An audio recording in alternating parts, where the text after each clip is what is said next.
I've just come from chairing 7 hours of cabinet meetings, focused on finding a route out of the current impasse, one that will deliver the Brexit the British people voted for and allow us to move on and begin bringing our divided country back together.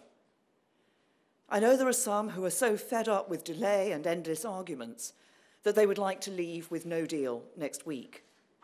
I've always been clear that we could make a success of no deal in the long term, but leaving with a deal is the best solution. So we will need a further extension of Article 50, one that is as short as possible and which ends when we pass a deal. And we need to be clear what such an extension is for, to ensure we leave in a timely and orderly way. This debate, this division, cannot drag on much longer. It is putting members of Parliament and everyone else under immense pressure, and it is doing damage to our politics. Despite the best efforts of MPs, the process that the House of Commons has tried to lead has not come up with an answer. So today I am taking action to break the logjam. I'm offering to sit down with the Leader of the Opposition and to try to agree a plan that we would both stick to ensure that we leave the European Union and that we do so with a deal. Any plan would have to agree the current withdrawal agreement. It has already been negotiated with the 27 other members, and the EU has repeatedly said that it cannot and will not be reopened. What we need to focus on is our future relationship with the EU.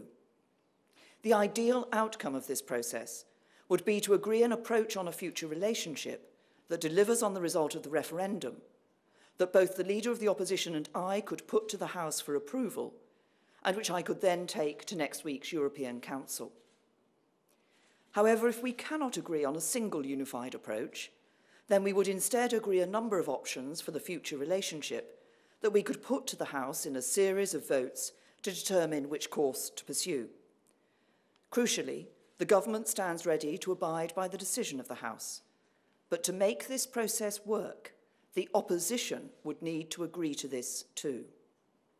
The government would then bring forward the withdrawal agreement bill. We would want to agree a timetable for this bill to ensure it is passed before the 22nd of May, so that the United Kingdom need not take part in European parliamentary elections.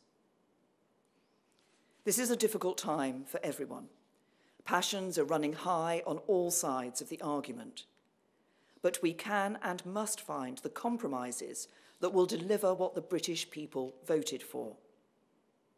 This is a decisive moment in the story of these islands, and it requires national unity to deliver the national interest.